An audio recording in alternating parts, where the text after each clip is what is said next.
శ్రీను గారు ఈ రోజు ముంచింపుట్టు మండల కేంద్రంలో జరుగుతున్నటువంటి నిరసన ర్యాలీకి హాజరైనటువంటి ఉద్యోగ ఉపాధ్యాయ ప్రజా సంఘాలు విద్యార్థి సంఘాలు ప్రజాప్రతినిధులందరికీ ఆదివాసీ గిరిజన సంఘం అల్లూరు సీతారామరాజు జిల్లా కమిటీ పక్షాన ముందుగా నమస్కారం తెలియజేస్తూ, మిత్రులారా, ఈ రోజు ఈ ముంచింపుట్టు మండల కేంద్రంలో నిరసన ర్యాలీ నిర్వహిస్తున్నాం. ఈ నిరసన ర్యాలీ ముఖ్య ఉద్దేశం ఏమంటే, ఆంధ్ర రాష్ట్రంలో రాష్ట్ర ముఖ్యమంత్రి చంద్రబాబు నాయుడు గారు ఇచ్చినటువంటి 100% హామీ ఆదివాసులకు రిజర్వేషన్ కల్పించాలని చెప్పేసని, జీవో నెంబర్ 3కి ప్రత్యామ్నాయ జీవో తీసుకురావాలని,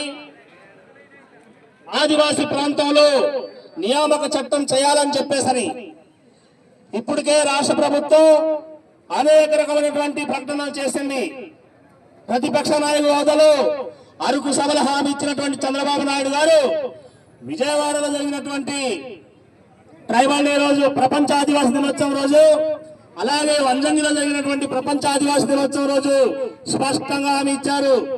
జీవో 3 బదులు వేరే జీవో తీసుకొస్తాం, ఆదివాసులకి మేము 100% రిజర్వేషన్ నియామక చట్టం చేస్తామని చెప్పేసి ప్రకటించారు. అందుకే ఆదివాసులు అడుగుతున్నాం, అయ్యా ముఖ్యమంత్రి గారు, మేము కొంతమ్మ కోరికలు కోరడం లేదు. రాజ్యాంగం మాకు ఇచ్చినటువంటి హక్కు, రాజ్యాంగం మాకు కల్పించినటువంటి ఈ రాజ్యాంగాన్ని అమలు చేస్తూ ఆదివాసులకు 100% రిజర్వేషన్ ఇవ్వాలని చెప్పేసి అడుగుతున్నాం. ఎప్పుడు ఇస్తావో టైం బాండ్ ప్రకటించాలని చెప్పేసి ఈ సందర్భంగా ఈ రాష్ట్ర ప్రభుత్వం మేము డిమాండ్ చేస్తున్నాం. రాష్ట్ర ప్రభుత్వం అంటుంది, సదా భార్గవి గారు ట్రైబల్ డైరెక్టర్ పాడేరు ఐటీడీఏ పంపించి వర్క్షాప్ నిర్వహించారు. ప్రజా సంఘాలకి మన్యం పార్వతీపురం జిల్లాలో పిలిపించి చర్చలు చేశారు. రంపచోడవరం జిల్లాలో ఎంఎం నాయక్ గారు ట్రైబల్ వెల్ఫేర్ ప్రిన్సిపల్ సెక్రటరీ గారితో చర్చలు జరిపారు. తర్వాత మొన్నటికి మొన్న మన 17వ తారీఖున ఆదివాసీ ఉద్యమం మొత్తం పాడేరు కేంద్రంగా బహుమతిగా లేచిన తర్వాత మన ఆంధ్ర రాష్ట్ర హోంశాఖ మంత్రి, మన జిల్లా ఇన్ఛార్జి మంత్రి, గిరిజన సంక్షేమ శాఖ మంత్రి చంద్రరాణి గారు వచ్చి మొత్తం సమావేశం జరిపారు.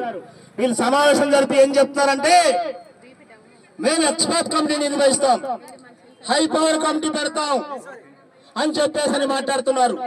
మిత్రులారా, ఇప్పటికే రాష్ట్ర ప్రభుత్వంలో ఐఏఎస్లు, ఐపీఎస్లు, అలాగే న్యాయ కోవిదులు అందరు ఉన్నారు. వాళ్ళందరూ చెప్పింది ఏమంటే, ఆదివాసులకి రాజ్యాంగంలో 5th షెడ్యూల్ ప్రకారం ఆర్టికల్ 14, 15 మరియు 16 ప్రకారం 100% రిజర్వేషన్ ఇవ్వచ్చు, అది ఖచ్చితంగా ఇవ్వాల్సిందని చెప్పేసి ప్రకటించారు. కానీ రాష్ట్ర ప్రభుత్వం రకరకాల సాగు చెప్పి ఇప్పుడు దాకా స్పష్టమైనటువంటి ప్రకటన చేయకపోవడం ఆదివాసీ సమాజానికి మోసం చేయడం తప్ప మరొకటి కాదు. అందుకనే మేము ఈ సందర్భంగా డిమాండ్ చేస్తుందంటే, రేపు 9వ తారీఖున ప్రపంచ ఆదివాసీ దినోత్సవం జరగబోతుంది. ఆ ప్రపంచ ఆదివాసీ దినోత్సవం సందర్భంగా రాష్ట్ర ముఖ్యమంత్రి ఆదివాసులకు ఇచ్చినటువంటి హామీ ప్రకారం 100% రిజర్వేషన్ ఆర్డినెన్స్ ఇచ్చి 6 నెలల్లో చట్టం చేయాలని చెప్పేసి ఈ సందర్భంగా ఈ రాష్ట్ర ప్రభుత్వాన్ని మేము డిమాండ్ చేస్తున్నాం. అంతేకాదు, ఒక పక్క ఆదివాసులు 100% రిజర్వేషన్ పోయి మన మెగా డిఎస్సీలో 5,000 పోస్టులు రాష్ట్ర వ్యాప్తంగా ఆదివాసులు కోల్పోయి రోడ్డు మీద పడితే, మరో పక్క 2023 నుంచి ఆదివాసీ ప్రాంతంలో గుండెకాయగా ఉన్నటువంటి, రక్షణ కవచంగా ఉన్నటువంటి 1/70 చట్టం సవరణ చేయాలని చెప్పేసి గిరిజన నేతలు 1672 మంది సుప్రీంకోర్టులో కేసు దాఖలు చేశారు. వాళ్ళు ఏం దాఖలు చేశారు? ఆదివాసీ ప్రాంతంలో మాకు భూముల మీద హక్కులు కావాలి, మాకు అన్ని అవకాశాలు కల్పించాలని చెప్పేసి దాఖలు చేశారు.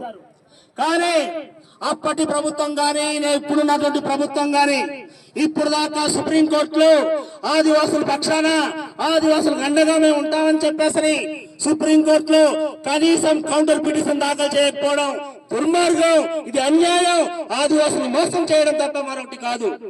ఆదివాసుల హక్కుల చట్టాలు కాపాడతామని చెప్తున్నారు. ఆదివాసుల హక్కుల చట్టాలు కాపాడడం అంటే సుప్రీంకోర్టులో సరైన లాయర్ని పెట్టి ఆదివాసుల పక్షాన నిలబడి మీరు వాదించి ఆ చట్టాన్ని కాపాడే విధంగా ఉండాలి. మీకు చేత కాలేదు కాబట్టి ఆదివాసీ గిరిజన సంఘం ఆధ్వర్యంలో మేము సుప్రీంకోర్టులో కేసు దాఖలు చేస్తాం. 160 69/26 కేసు నెంబర్, అది ఆదివాసీ గిరిజన సంఘం ఆదివాసులకు అండగా ఇది సుప్రీంకోర్టులో పిటిషన్ దాఖలు చేసి ఒక లాయర్ ని పెట్టి ఇది వాదించడానికి ముందుకెళ్తామని చెప్పేసని ఈ సందర్భంగా మీకు తెలియజేయడం జరుగుతుంది.